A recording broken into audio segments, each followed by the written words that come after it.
Hello friends, स्वागत है आप सभी का आज संडे के जो स्टैटिक क्विज के डिस्कशन में। तो फ्रेंड्स, हम बात करें तो हमने लास्ट संडे से इनिशिएटिव स्टार्ट किया था स्टैटिक क्विज के लिए। तो अगर हम बात करेंगे, हम 2 सब्जेक्ट्स कवर कर रहे हैं हर संडे को। तो इस संडे को जो स्टैटिक क्विज में, इसमें बेसिकली हमने ज्योग्राफी और एनवायरनमेंट को कवर किया है। तो फ्रेंड्स, टाइम ना वेस्ट करते हुए डिस्कशन स्टार्ट करते हैं। तो फर्स्ट क्वेश्चन की अगर बात करें तो first question is about the rainfall से रिलेटेड है कि जो हमारे इंडिया के अंदर जो रेनफॉल होती है स्पेशल जो विंटर सीजन में, तो उससे रिलेटेड एक क्वेश्चन है कि जो नॉर्थ इंडिया में जो रेनफॉल होती है due to the north east monsoon की वजह से होती है, बे ऑफ बंगाल से जो मॉइस्चर गेन करता है। तो फ्रेंड्स, फर्स्ट स्टेटमेंट इनकरेक्ट है। जो नॉर्थ इंडिया के अंदर बेसिकली जो रेनफॉल होती है ड्यू टू द मेडिटेरियन सी के अंदर जो साइक्लोनिक कंडीशन बनती हैं उसकी वजह से होती है। तो फ्रेंड्स, फर्स्ट स्टेटमेंट इनकरेक्ट है। नॉर्थ ईस्ट मानसून की वजह से बेसिकली जो तमिलनाडु का कोस्ट है और जो केरला और आंध्र प्रदेश का कोस्ट है वहाँ पे ज़रूर बारिश होती है, जिसको रिट्रेटिंग मानसून भी बोलते हैं। और बेसिकली अगर विंटर के टाइम में जो रेनफॉल होती है, जो वीक टेम्परेट साइक्लोन क्रिएट होता है मेडिटेरियन सी में। अगर हम बात करें मेडिटेरियन क्लाइमेट की, तो मेडिटेरियन क्लाइमेट का भी एक कैरेक्टरिस्टिक है कि जो रेनफॉल इन द विंटर के टाइम में उनकी रेनफॉल होती है। इसकी वजह से इस जो साइट्रस फ्रूट्स हैं, जो लिकर इंडस्ट्री है उसका वहाँ पे डेवलपमेंट काफ़ी ज़्यादा हुआ है। तो B is the correct answer friends यहाँ पे। तो नेक्स्ट क्वेश्चन की तरफ चलते हैं फ्रेंड्स। अगर नेक्स्ट क्वेश्चन की अगर बात करें तो इसमें पूछा है कि जो पेनिनसुलर जो ब्लॉक है उसी का जो एक्सटेंशन है कौन कौन सा है, कौन सा इसका पार्ट है। तो अगर हम बात करें फ्रेंड्स, जो कर्बी एंगलोंग हैं और मेघालय प्लेटू हैं वो इसके पार्ट हैं। अगर अरावली रेंज की बात करें तो अरावली रेंज बेसिकली इसका पार्ट नहीं है फ्रेंड्स। प्लेट्यू का पार्ट हम बोल सकते हैं, बट अगर हम बात करें कि पेनिनसुलर जो ब्लॉक है उसी का पार्ट है तो उसका पार्ट नहीं है। अरावली रेंजेस जो बोलते हैं कि दुनिया की सबसे पुरानी जो माउंटेन रेंजेस हैं अरावली बेसिकली, और जो गुजरात से दिल्ली तक हैं, कंटिन्यू हैं गुजरात से दिल्ली, और फिर दिल्ली से जो हरिद्वार तक है अंडरग्राउंड है इनका जो प्रेजेंस है जो, तो यहाँ पे है। और इसकी अगर हम अरावली की बात करें तो अरावली की जो हाईएस्ट पीक है उसका नाम है गुरु शिखर, जो राजस्थान माउंट आबू के पास लोकेटेड है। 1722 उसका हाइट है, 1722 उसका हाइट है, 1722 मीटर। इसके अलावा अगर हम बात करें फ्रेंड्स मेघालय प्लेटू की, तो Meghalaya प्लेटू basically was part of the peninsular block, but वो फिर उसके बाद में जो मालदा फॉल्ट है उसकी वजह से उसका शिफ्ट हो गया मेघालय के अंदर में। मालदा फॉल्ट जो क्रिएट हुआ है रिवर की वजह से, तो उसकी वजह से। और कर्बी एंगलोंग है वो भी पार्ट है प्लेटू का। तो फ्रेंड्स, यहाँ पे 1 और 3 इज़ द करेक्ट आंसर, तो सी यहाँ पे करेक्ट है। फ्रेंड्स, यहाँ पे नेक्स्ट क्वेश्चन की तरफ चले। Next question is about the Red Sea. तो रेड सी की जो कंट्रीज हैं उससे रिलेटेड ये क्वेश्चन पूछा है। अगर हम बात करें बेसिकली रेड सी की, तो सुएज कैनाल से लेकर जो बेबल मंदाब है जो स्ट्रेट है वहाँ तक ये लोकेटेड है। अगर हम इसके कंट्रीज़ की अगर बात करें तो 6 कंट्री इसके पार्ट हैं फ्रेंड्स। यमन है इसका पार्ट। अगर हम बात करें यमन है, इसके अलावा इजिप्ट है, सऊदी भी है, सऊदी अरेबिया, सऊदी भी इसका पार्ट है। इसके अलावा अगर हम बात करें सूडान, इरिट्रिया और जिबूती। तो फ्रेंड्स, यहाँ पे आप एक बात बताना कि इनमें से जो हॉर्न ऑफ अफ्रीका है उसमें से कौन सा जो कंट्री है वो इसका पार्ट नहीं है, क्योंकि बेसिकली हॉर्न ऑफ अफ्रीका में 4 कंट्री हैं और उसका जो निमोनिक है याद करने का वो सीड है। 4 country in the horn of Africa. तो इसके अंदर हम देख रहे हैं कि सूडान भी आ गया, इरिट्रिया भी आ गया, जिबूती भी आ गया। तो ई से कौन सा है एक कंट्री जो इसका पार्ट नहीं है रेड सी का। तो फ्रेंड्स, यहाँ पे हम देखें तो जॉर्डन इसका पार्ट नहीं है, तो जॉर्डन इसका पार्ट नहीं है और ओमान भी इसका पार्ट नहीं है। तो 2 और 3 यहाँ पे करेक्ट है, तो बी आंसर है यहाँ पे। यमन भी है और सूडान भी है, तो B is the correct answer friends. ऐसे जो बेसिकली किसी भी सी से रिलेटेड, रिवर से रिलेटेड ऐसे क्वेश्चन हर साल यूपीएससी प्रीलिम्स के अंदर आ रहे हैं। तो फ्रेंड्स, हम नेक्स्ट क्वेश्चन की तरफ चलते हैं। Next question is about the normal lapse rate से रिलेटेड है कि जो हमारा जब एल्टीट्यूड इंक्रीज होता है तो उसकी वजह से एल्टीट्यूड इंक्रीज होने के साथ साथ जो टेम्परेचर है वो इंक्रीज होता है।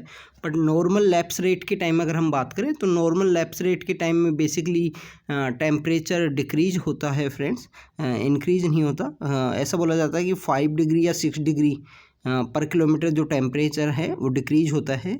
और टेम्परेचर जो इन्वर्जन जो है जो कम्प्लीटली रिवर्स फार्मूला है नॉर्मल लैप्स रेट से, उसके अंदर जो बेसिकली है जो टेम्परेचर इंक्रीज होता है with the increase of the altitude की वजह से। तो फ्रेंड्स यहाँ पे दोनों को बेसिकली रिवर्स करके लिखा हुआ है, तो D is the correct answer है यहाँ पे, नन यहाँ पे होगा। तो ये बेसिकली टेम्परेचर इन्वेजर, और इसकी वजह से जो बेसिकली जो विंटर के टाइम में अगर हम बात करें फॉग की, तो उसके होने का जो रीज़न है वो भी यही होता है। अगर हम बात करें कि जब क्लियर स्काई है, अगर एयर भी स्टिल है, रुकी हुई है, तो टेम्परेचर इन्वेजर होने का, और लॉन्ग विंटर की नाइट है तो टेम्परेचर इन्वर्जन होने का जो चांस है वो काफ़ी ज़्यादा होता है। तो फ्रेंड्स इसके बाद में अगर हम बात करें नेक्स्ट क्वेश्चन की, next question is about the albedo value से रिलेटेड है। अल्बेडो बेसिकली इज रिफ्लेक्शन, कोई भी हम जो एनर्जी है अगर किसी सरफेस के ऊपर गिर रही है तो उसमें वो कितना % है जो सनलाइट का रिफ्लेक्ट बैक कर देता है कोई भी ऑब्जेक्ट, तो उससे रिलेटेड है। C is the correct answer friends. तो अल्बेडो वेरी इंपॉर्टेंट है फ्रेंड्स। अल्बेडो जैसे अगर हम बात करें कि स्नो की या हम बात करें कि आइस की, तो इसका जो अल्बेडो है सबसे ग्रेटर होता है, सबसे ज़्यादा होता है, क्योंकि ये जितना भी, और बेसिकली उसका एक रीज़न और है, हम लोग ये भी जो बेसिक बोला करते हैं इन कॉमन लैंग्वेज कि जो वाइट क्लॉथ्स होते हैं जो सनलाइट को रिफ्लेक्ट बैक करते हैं, ब्लैक जो होता है एब्जॉर्ब करता है। तो जो वाइट जो स्नो है एंड आइस है जो उसका कलर है वाइट है, इसके एक रीज़न और है कि जो ब्लैक कार्बन है जिसको जो क्रिएट हो रहा है, और ब्लैक कार्बन बेसिकली अगर ग्लेशियर्स के ऊपर अगर डिपॉजिट हो रहा है तो वो ग्लेशियर की मेल्टिंग की जो सिचुएशन है उसको इंक्रीज कर देता है। तो ये भी एक रीज़न है। तो सी यहाँ पे करेक्ट आंसर है फ्रेंड्स अल्बेडो का। हम नेक्स्ट क्वेश्चन की तरफ चलें। Next question is about the ये कोई क्लाइमेटिक कंडीशन दी हुई है और पूछा है कि बेसिकली ये पैराग्राफ किसको डिफाइन करता है। तो अगर हम बात करें, इसमें बोला है कि annual rainfall is high at इस रेन ऑलमोस्ट एवरी डे। तो एवरी डे का तो अगर हम बात करें तो बेसिकली जो वेट इक्वेटोरियल रेनफॉल के अंदर ही है। इसके अलावा इसमें बोला है कि कांस्टेंट टेम्परेचर है थ्रू आउट द ईयर, तो उसके अंदर भी कांस्टेंट टेम्परेचर है। कोई सर्दी का विंटर मैक्सिममली जो टेम्परेचर का वेरिएशन है 1 या 2 डिग्री का वेरिएशन होता है maximum. The temperature range is usually only a few degree, there is no season. Basically कोई सीजन नहीं होता, थ्रू आउट द सेम है। तो वेट इक्वेटोरियल इसका राइट आंसर है। अगर हम ट्रॉपिकल रेन फॉरेस्ट की अगर हम बात करें तो tropical rain forest is basically जो मानसून टाइप जिनको बोला करते हैं वो हैं। चाइना टाइप जो चाइना के अंदर डेवलप हुआ है, और ब्रिटिश टाइप जो प्रेजेंटली जो ब्रिटेन के अंदर है। तो ये अलग हैं, इनकी जो कैरेक्टरिस्टिक डिफरेंट हैं। तो फ्रेंड्स हम नेक्स्ट क्वेश्चन की तरफ चलते हैं। नेक्स्ट क्वेश्चन लेटराइट सॉइल से रिलेटेड है। तो अगर हम बात करें लेटराइट सॉइल की, तो वो जो अगर जिसकी वजह से जो ब्रिक इंडस्ट्री के अंदर ब्रिक सॉइल भी बोला जाता है। ब्रिक सॉइल इसको इसलिए बोला जाता है कि अगर इसका मॉइस्चर लॉस्ट हो जाता है तो उसके बाद में जो सॉइल है वो काफ़ी हार्ड, इजीली हार्ड हो जाती है, जो ब्रिक इंडस्ट्री के लिए काफ़ी इंपॉर्टेंट है। इसके अलावा फ्रेंड्स हम बात करें कि यहाँ पे जो है जो वेदरिंग की वजह से यहाँ पे जो बहुत ज़्यादा जो लेटराइट सॉइल है उसके अंदर में प्रॉब्लम्स हैं, लाइक द जो प्रोडक्टिविटी रेट है वो काफ़ी कम है इसकी। इसके अलावा अगर हम बात करें कि हैवी रेनफॉल और जो लीचिंग की वजह से इसका जो न्यूट्रिएंट्स हैं वो इस सॉइल से निकल जाते हैं, वाश अवे हो जाते हैं। और जहाँ पे इसके अंदर अगर हम बात करें तो लाइम और जो सिलिका हैं वो लीचिंग की वजह से इससे दूर हो जाते हैं, और जो इसमें बचता है वो ऑक्साइड और आयरन, ऑक्साइड ऑफ आयरन और एल्यूमिनियम से रिलेटेड जो चीज़ें हैं वही इसके अंदर बच पाती हैं। तो इसकी वजह से यहाँ लीचिंग की वजह से बेसिकली लेटराइट सॉइल का जो क्रिएट करने के लिए जो फेवरेबल कंडीशंस हैं, हैवी प्रेसिपिटेशन और हैवी टेम्परेचर, जिसकी वजह से ह्यूमिडिटी का क्रिएट होता है और लीचिंग का जो प्रोसेस है वो इनिशिएट होता है। तो friends C is the correct answer. अगर हम लेटेराइट सॉइल की बात करें तो ये बेसिकली इतनी फर्टाइल सॉइल नहीं है। और इसके अलावा जो टी इंडस्ट्री है, जो कॉफ़ी इंडस्ट्री है in the southern India, like the जो हमारा कर्नाटका है, तमिलनाडु का कुछ एरिया है, इसके अलावा नॉर्थ ईस्ट के एरिया के अंदर भी लेटेराइट सॉइल मिलती है। तो friends this is all about the laterite soil, जिसको ब्रिक सॉइल भी बोला जाता है। ब्रिक सॉइल जो ब्रिक इंडस्ट्री के लिए काफ़ी इंपॉर्टेंट रोल प्ले करती है। तो इसके अलावा हम बात करें कि जो ग्रासलैंड से रिलेटेड दिया हुआ है फ्रेंड्स, तो हम बात करें पंपाज की, तो सदर्न अमेरिका में है पंपाज, पेरीज नॉर्दर्न अमेरिका में है, और वेल्ट जो है अफ्रीका के अंदर है फ्रेंड्स। तो यहाँ पे अगर हम बात करें तो friends C is the correct answer. तीनों यहाँ पे करेक्टली पेयर मैच हैं। तो फ्रेंड्स यहाँ पे सी है, तीनों करेक्ट हैं। अब नेक्स्ट की तरफ चलते हैं। ये बेसिकली आप जब ग्रासलैंड से रिलेटेड ज्योग्राफी में रीड करोगे तो आपको ये रीड करने को मिलेगा कि सावना किधर है, डाउन्स किधर है, स्टेपीज किधर है, तो ये सब आपको वहाँ पे रीड करने के लिए मिलेगा। इसके अलावा हम नेक्स्ट की तरफ चले sir friends. Next is about the Black Sea. Black Sea से रिलेटेड पूछा है कि कौन कौन से कंट्रीज इसके पार्ट हैं। अगर हम ब्लैक सी की बात करें तो ब्लैक सी के अंदर 6 कंट्रीज हैं, जो बेसिकली हमने रेड सी के अंदर देखा वहाँ भी 6 ही थे। तो यहाँ पे अगर हम 6 कंट्रीज़ को हम काउंट करें तो 6 कंट्रीज आर सिंपल। जॉर्जिया है friends, Georgia is there, Ukraine and Romania. Georgia, Ukraine और रोमानिया है। फिर टर्की है, रसिया है और बुल्गारिया है। टर्की, रसिया और बुल्गारिया। तो friends Greece is not there. Georgia है, टर्की है, रोमानिया है, तो ग्रीस नहीं है। तो 3 से आप जब वो करोगे तो D is the right answer. 3 को जब आप अगर एलिमिनेट करोगे तो यहाँ पे जो बेसिकली डी राइट आंसर है 1 to 4। तो 6 कंट्रीज़ के पार्ट हैं। 6 कंट्री में अगर हम बात करें जॉर्जिया, यूक्रेन एंड रोमानिया, इसके अलावा बात करें टर्की है, रसिया है और बुल्गारिया है। तो friend these 6 countries are part of the Black Sea. इसके अलावा जो हमने रेड सी से रिलेटेड देखा वहाँ पे कौन कौन से कंट्रीज थे फ्रेंड्स। यमन था, सऊदी था, इजिप्ट था, सूडान, एरिट्रिया और जिबूती। अगर एक कंट्री जो उसके अंदर मिसिंग है in the horn of Africa से रिलेटेड तो उसके बारे में आप बताओ, कमेंट सेक्शन में बताना। तो फ्रेंड दिस इज़ 10 क्वेश्चन की तरफ हम चलते हैं। 10 क्वेश्चन में बेसिकली टेम्परेचर से रिलेटेड पूछा है कि कहाँ पे जो टेम्परेचर का इंक्रीज होता है, कहाँ पे डिक्रीज होता है, जो हमारे एटमॉस्फेयर की लेयर्स हैं उनके अंदर में। तो बेसिकली अगर हम इस क्वेश्चन की अगर हम बात करें फ्रेंड्स तो यहाँ पे जो टेम्परेचर है वो बेसिकली अगर बात करें तो इंक्रीज होता है। इसमें बोला है कि मेसोस्फीयर में। तो यहाँ पे अगर हम सभी लेयर्स के बारे में एक बार यहाँ पे स्टार्ट करें तो जो फर्स्ट लेयर है उसके अंदर तो बेसिकली फ्रेंड्स सभी को पता है कि जब हम एल्टीट्यूड का इंक्रीज होता है जो टेम्परेचर है वो डिक्रीज होता है ट्रोपोस्फियर के अंदर में। हर 5 किलोमीटर पे, हर किलोमीटर पे जो 5 डिग्री या 6 डिग्री का जो डिक्रीज है उससे रिलेटेड है। तो फर्स्ट जो ट्रोपोस्फियर है, ट्रोपोस्फियर के अंदर फ्रेंड्स क्या है कि जैसे जैसे हाइट इंक्रीज होती है जो टेम्परेचर है वो डिक्रीज होता है। हाइट इंक्रीज हो रही है तो टेम्परेचर डिक्रीज हो रहा है। इसके अलावा अगर हम बात करें तो ट्रोपोस्फियर की अगर हम बात करें जो बेसिकली जहाँ पे जो लाइफ का एग्जिस्टेंस है और जो अर्थ से बिल्कुल 8 to 18 किलोमीटर तक इसका प्रेजेंस है। उसके बाद में फ्रेंड्स हम बात करें सेकंड इज़ द स्ट्रेटोस्फियर।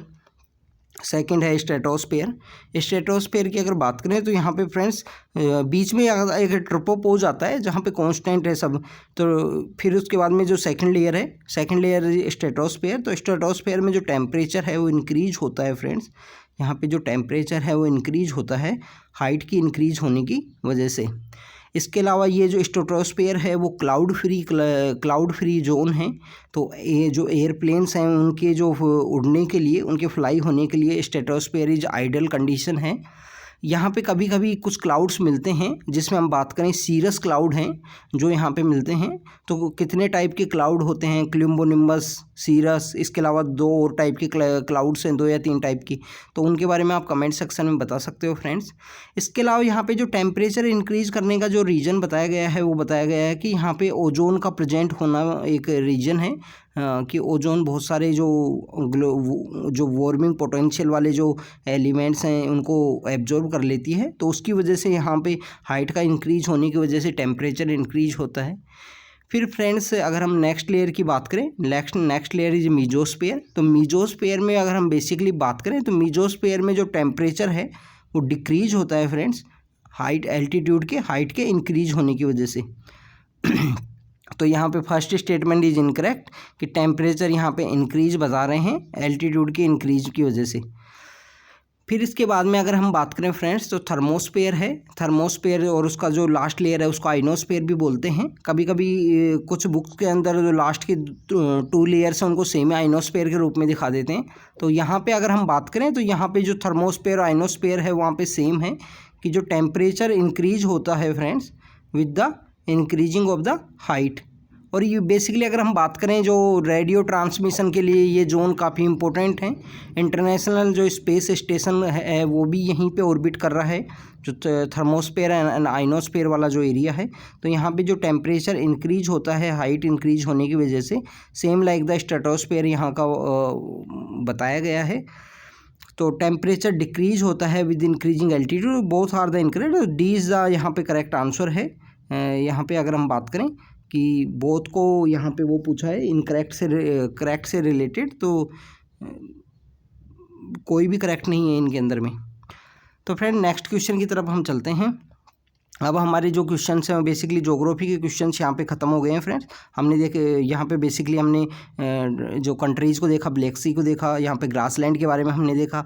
इसके अलावा यहाँ पे हमने ब्रिक के लेटराइट सॉइल से रिलेटेड देखा कि कैसे ब्रिक इंडस्ट्री के लिए इंपॉर्टेंट है, कैसे लीचिंग की वजह से जो इसके कुछ एलिमेंट्स हैं उनका वो लॉस्ट हो जाते हैं। बेसिकली अगर हम बात करें कि हमने लाइम और सिल्का हैं वो लीच अवे हो जाती हैं, और इसमें जो आयरन और एल्यूमिनियम के ऑक्साइड ही बचते हैं, और ये काफ़ी इजीली हार्ड मतलब जब इसका मॉइस्चर लॉस्ट हो जाता है तो ये हार्ड होना इसके लिए काफ़ी इजीली होता है, इसकी वजह से ब्रिक इंडस्ट्री में इसको बोला जाता है। इसके अलावा ना हमने यहाँ पे देखा कि वेट इक्वेटोरियल क्लाइमेटिक कंडीशन के थ्रू आउट जो यूनिफॉर्म यहाँ पे टेम्परेचर है, टेम्परेचर के अंदर कोई वेरी नहीं होता, डेली रेनफॉल होती है यहाँ पे।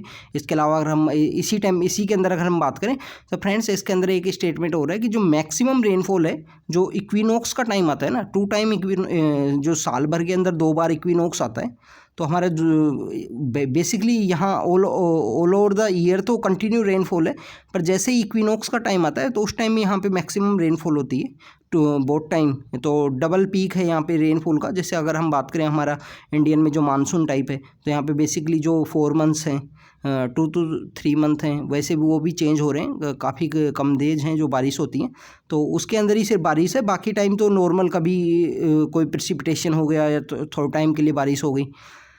इसके अलावा फ्रेंड्स हमने अल्बीडो से रिलेटेड देखा, व्हाट इज अल्बीडो, कि जो सनलाइट आ रही है उसको आप कितना रिफ्लेक्ट बैक कर रहे हो, वापस कितना छोड़ रहे हो, तो उसी को अल्बीडो कहा गया है यहाँ पे। इसके अलावा हमने लैप्स रेट के बारे में देखा कि लैप्स रेट क्या होती है, टेम्परेचर इंक्रीज होने के साथ में जो हाइट इंक्रीज होने के साथ में जो टेम्परेचर में डिक्रीज होता है उसी को लैप्स रेट बोला जाता है। अगर हम बात करें टेम्परेचर इन्वर्जन, तो कम्प्लीटली रिवर्स फॉर्मूला है कि यहाँ पे जो टेम्परेचर हाइट इंक्रीज होने के साथ साथ टेम्परेचर के अंदर में टेम्परेचर बेसिकली इंक्रीज होगा, डिक्रीज नहीं होगा फ्रेंड्स। इसके अलावा हमने यहाँ पे रेड सी के जो कंट्रीज़ देखे 6। इसके अलावा अगर हम बात करें कि हमने मेघालय प्लेटू के बारे में देखा कि मेघालय इनमें से कौन सा है जो पेनिनसुलर ब्लॉक नहीं है। मेघालय, अरावली जो सबसे पुरानी रेंज है, ऐसे भी बताया जाता है कि अरावली बेसिकली हिमालयाज़ से भी पुरानी है, इनकी हाइट काफ़ी ज़्यादा हुआ करती थी, हिमालयाज़ के आसपास हाइट थी, बट सबसे ओल्ड माउंटेन रेंज होने की वजह से इनकी हाइट कंटिन्यू डिक्रीज़ हुई है। इसके अलावा हमने नॉर्थ इंडिया में जो मानसून है उससे रिलेटेड यहाँ पे हमने फ्रेंड्स देखा। तो अब हम शुरू करते हैं बेसिकली 11 वाले जो क्वेश्चन से, जो इन्वायरमेंट का क्वेश्चन है। तो फ्रेंड्स यहाँ पे बेसिकली गंगेटिक रिवर डॉल्फिन से रिलेटेड है। गंगेटिक रिवर डॉल्फिन की अगर हम बात करें, हमारा एक्वेटिक एनिमल है, नेशनल एक्वेटिक एनिमल है, 2009 के अंदर इसको बनाया गया था। इसको पॉपुलरली सूसू बोला जाता है, और ये सूसू जो इसका एक वॉइस की वजह से ही इसका जो हंटिंग है वो काफ़ी इजीली किया जाता है। IUCN स्टेटस की अगर हम बात करें तो इसका IUCN स्टेटस जो है एंडेंजर्ड है। इसके अलावा फ्रेंड्स गंगेटिक डॉल्फिन एक फ्रेश वाटर डॉल्फिन है, जिसको बेसिकली हंट इसकी जो अल्ट्रासोनिक जो ये वॉइस निकालती है सुसु की वजह से इसको किया जाता है। इसके अलावा ये एक रिलायबल इंडिकेटर भी है, किसी भी अगर वाटर बॉडी के अंदर इसकी प्रेजेंस है तो वो बताती है कि गुड हेल्थ है उस वाटर बॉडी की। अपेंडिक्स 1 के अंदर रखा गया है इसके साइट्स के। IUCN की बात करें तो वहाँ पे इसका स्टेटस एंडेंजर्ड है। इसके अलावा 2020 के अंदर में 2020 के अंदर में प्रोजेक्ट डॉल्फिन को स्टार्ट किया गया था, ऑन द सेम लाइन जैसे प्रोजेक्ट टाइगर को स्टार्ट किया गया था। इसके अलावा अगर हम बात करें फ्रेंड्स तो विक्रमशिला सेंचुरी है बिहार के अंदर में, जो डॉल्फिन के कंजर्वेशन से रिलेटेड काफ़ी इंपॉर्टेंट रोल प्ले कर रहा है वहाँ पे। इसके अलावा अगर हम एक दूसरी डॉल्फिन है इंडस रिवर डॉल्फिन, जो ब्यास नदी के अंदर मिलती हैं, और मडी रिवर है ब्यास पंजाब के अंदर, उसका कंजर्वेशन से रिलेटेड काफ़ी इनिशिएटिव भी चलाए गए हैं। और उसका भी जो स्टेटस है, इंडस रिवर डॉल्फिन का स्टेटस भी एंडेंजर्ड है friends, same like the Gangetic river dolphin की तरह ही उसका स्टेटस है वो भी एंडेंजर्ड है, इंडस रिवर डॉल्फिन का भी। इसके अलावा अगर हम फ्रेंड्स यहाँ पे बात करें, एक्वेटिक एनिमल 2009 में बनाया गया था। तो friend this is all about the Gangetic river dolphin, जो हमारा एक्वेटिक एनिमल है। तो अब हम नेक्स्ट चलते हैं friends. Next question is about the decline, जो डॉल्फिन का जो डिक्लाइन हो रहा है जो इनकी जो पॉपुलेशन के अंदर। तो इनलैंड वाटरवेज का जो बनाया गया है, जो इनलैंड वाटरवेज इंडिया के अंदर क्रिएट किए गए हैं, आप फ्रेंड्स यहाँ पे बताना कि इनलैंड वाटरवे में जो नेशनल हाईवे है इनका, इनलैंड वाटर नेशनल हाईवे 1 है, वो कहाँ पे लोकेटेड है, आप कमेंट सेक्शन के अंदर बताना। इसके अलावा वो मेन रीज़न है क्योंकि उसकी वजह से वेसल्स का जो कंटिन्यू इंक्रीज होगा उसके अंदर में, वाटर के अंदर में, तो उसकी वजह से वहाँ पे जो उनकी वजह से जो फॉसिल फ्यूल्स का जो भी वहाँ पे एमिशन होता है फॉसिल फ्यूल्स का, रिवर का कोर्स चेंज करने की वजह से डॉल्फिन का डिक्लाइन हो रहा है, इलीगल सैंड माइनिंग्स की वजह से। तो ऑल ऑफ द अबाउ है, D is the correct answer for the decline of the dolphin. इसके अलावा फ्रेंड्स हम नेक्स्ट की बात करें, नेक्स्ट इज अबाउट द जो रामसर साइट से रिलेटेड क्वेश्चन है। इसके अंदर बेसिकली पूछा है हरीके इन पंजाब। इसके सेम ही एक ऐसा ही एक नाम है जो 2022 के अंदर प्रीलिम्स के अंदर पूछ लिया गया था, और वो बेसिकली पंजाब के अंदर नहीं है, दूसरे स्टेट का है। तो आप कमेंट सेक्शन में बताना कि वो कौन से स्टेट का है। दिस इज़ हरीके, और एक सेम जो सेम दिखता है, सेम जैसा ही नाम है, हरीके नाम है। लोकटक लेक की बात करें तो मणिपुर का है Loktak lake friends, this is the incorrect, Mizoram का नहीं है। Chilka lake in Orissa. तो 2 पेयर्स करेक्टली मैच है, यहाँ पे 2 पेयर्स करेक्टली मैच हैं फ्रेंड्स। तो फ्रेंड्स नेक्स्ट क्वेश्चन की तरफ हम चलते हैं। Next question is about the कि इनमें से पूछा है कि वेटलैंड जो हैं, वेटलैंड जिनका इंडिया के अंदर रेगुलेशन किया जाता है वो इन्वायरमेंट प्रोटेक्शन एक्ट के थ्रू किया जाता है। तो friend this is the incorrect.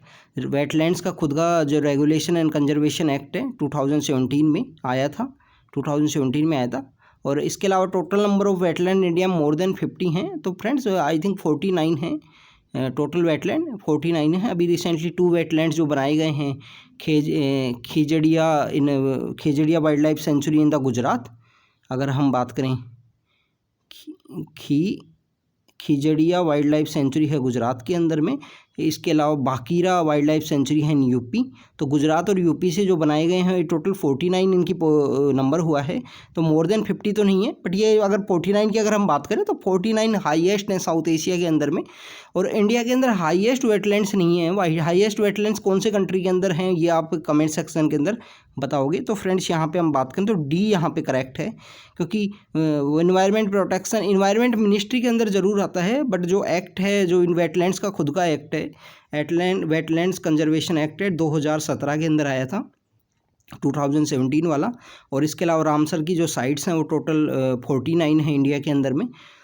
तो friends this is all about the wetland. World wetland day की अगर हम बात करें 2 फरवरी है, जिसको वेटलैंड जो दिवस है वो मनाया जाता है वेटलैंड्स के प्रोटेक्शन के लिए, इनकी कंजर्वेशन के लिए। अगर हम बात करें नेक्स्ट क्वेश्चन की, तो नेक्स्ट क्वेश्चन में बोला है कि सबसे ज़्यादा जो फॉरेस्ट फायर्स हैं वो कहाँ होती हैं। तो फ्रेंड्स ये फैक्चुअल बेस्ड क्वेश्चन है, जो Indian state of forest report आती है उनमें इन सब चीज़ों के बारे में जिक्र किया जाता है। अगर हम बात करें कि उड़ीसा है, उड़ीसा में हाईएस्ट है। सेकंड जो स्टेट है उसका नाम है मध्य प्रदेश। इसके अलावा अगर हम बात करें छत्तीसगढ़ भी है। फ्रेंड्स ये हर साल अगर कोई फॉरेस्ट फायर का कोई इंसिडेंट होता है तो उसकी वजह से भी न्यूज़ में होते हैं। और हमारे यहाँ पे फॉरेस्ट फायर का जो बेसिकली पीक है, जब फॉरेस्ट फायर का जो एरिया है वो काफ़ी इंक्रीज हो जाता है, तो वो बेसिकली हमको जब दिखाई देता है वो अप्रैल के आसपास हमको दिखाई देगा कि जैसे ही जब जो टेम्परेचर है वो इंक्रीज होगा, समर का स्टार्ट होगा, तो वो उस टाइम में जैसे इस साल भी हमको जो सरिस्का है राजस्थान में, सरिस्का इन राजस्थान, तो वहाँ पे जो फॉरेस्ट फायर का इंसिडेंट दिखाई दिया था कि राजस्थान में जो सरिस्का के अंदर फॉरेस्ट फायर हुई थी। बेसिकली अगर फॉरेस्ट फायर की अगर हम बात करें तो जो फॉरेस्ट फायर का जो स्टार्ट होता है, जो इनिशिएशन होता है वो स्टार्ट हो जाता है फ्रेंड्स फरवरी या मार्च के अंदर में। जैसे ही जो ड्राई सीजन आने का स्टार्ट होता है, पेड़ों के जो पत्ते हैं वो लीव्स जो हैं वो झड़ना स्टार्ट होते हैं, उसी के साथ फॉरेस्ट फायर का स्टार्ट हो जाता है इंसिडेंट। तो सबसे ज़्यादा उड़ीसा में है, सेकंड मध्य प्रदेश के अंदर, फिर छत्तीसगढ़ के अंदर हैं फॉरेस्ट फायर के जो इंसिडेंट या केसेस हैं जो रिपोर्ट किए जाते हैं। Indian state of forest report जो हर 2 साल में एक बार आता है, वो इसके बारे में मेंशन करता है। तो फ्रेंड्स नेक्स्ट क्वेश्चन की तरफ चलते हैं। नेक्स्ट क्वेश्चन में पूछा है कि जो फुमडीज हैं वो जो फ्लोटिंग आइलैंड हैं बेसिकली वो कहाँ पे लोकेटेड हैं। तो फ्रेंड्स आप यहाँ पे बताइए कि ये कहाँ पे लोकेटेड हैं। चिल्का लेक में तो है ही नहीं, चिल्का लेक बेसिकली उड़ीसा में है। अब हम बात करें कि केबुलाम जो लोकटक लेक है मणिपुर के अंदर, तो वहाँ पे बेसिकली लोकेटेड हैं। तो फर्स्ट स्टेटमेंट इज इनकरेक्ट।